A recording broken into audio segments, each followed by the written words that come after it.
Legacy of the Swabian people coming this far down. We're about 2/3 of the way down the Italian peninsula. Heading south, the temperature therefore rising. 21 degrees today, light winds. Light to strong, actually. 18 kilometres an hour is fairly substantial, but the race shouldn't be troubled, I don't think, by the wind today.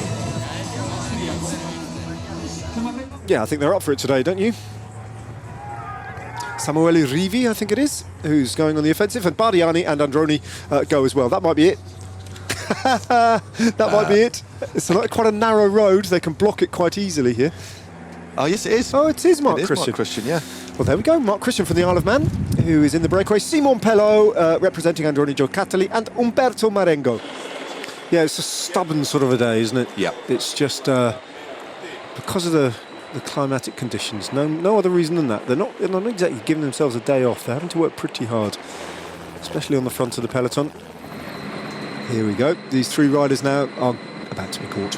Simon Pello, Umberto Marengo, and the breakaway is caught. 17 kilometres remaining. It all comes back together again as the Ineos Grenadiers finally close the gap to Simon Pello and his two companions.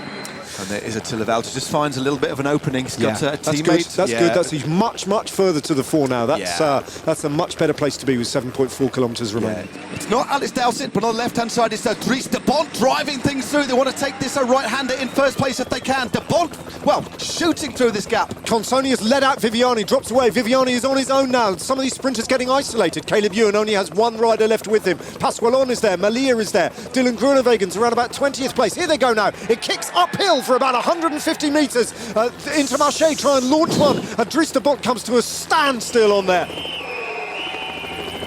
Big attack. This is what's happened over the top. But what Lotto Soudal are controlling it. Danielos has gone too. Launched a long one there, the big Italian from Border Hansgrohe. This is a great move by Danielos. He won't work. He'll just let this rider tow him through the series. There's a right-hander coming up very shortly. Oss is in a great place. Hugh Carthy. Big issue with Carthy there. Dislodged, and there'll be splits here, and Carthy's got a problem. He might be losing time. And David Chimolai is the rider, just sat on the wheel of Caleb Ewan. There's a bit of an easing up now. Danielos takes it through.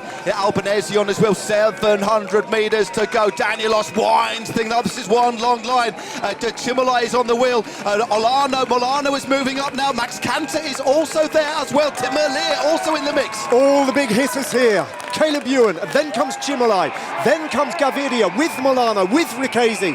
Pasqualon is there from Intermarché Good-Gobert. Tim Malia not too far from the front of the race. No sign of Peter Sagan at the moment as Gaviria opens up his sprint. Gaviria now pushing for the line. Gaviria being hunted down by Caleb Ewan. One right-hander. Boy, has he gone early, but he'll pick up a tailwind here with Fernando Gaviria. That's a bold move, but he's gambled, has he, too soon. Oh! Here comes Caleb Ewan and Dylan Groenewegen pushing for the line. Ewan looks like he's timed this to perfection. Ewan does it again. He blasts clear of the race. Here comes Chimolai and Malia, but Ewan is going to hold on, and he's done it again in style. Caleb Ewan is bossing this sprinters field right now. He has got it right.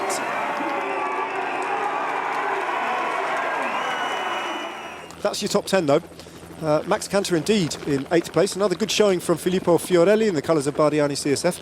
And, well, UAE Team Emirates had 2 riders in the top 10, but so it's getting better, even if it's not quite there yet. Giacomo Nizzolo, 12th for him. Peter Sagan, 14th. Viviani never really got going in that sprint, 15th. Yeah, smart and a lot of teamwork. You know, I had all my guys there from a long way out because there was a few points in, I'd say, the last 10 kilometres that we really need to be in the front so we don't have to break or anything, and we got a really good run. And they did a really good job, and the most important point for me, I told them, was the start of the climb because, if I got a free run through there and a good run up the climb, then I save a lot of energy. And if I had to come from far back and move up, then it would have cost me a lot for my sprint, and it was a super hard finish anyway. And my legs were absolutely burning in the end because I was basically sprinting from 450 metres to go, and it was a slight uphill, so that was a tough one.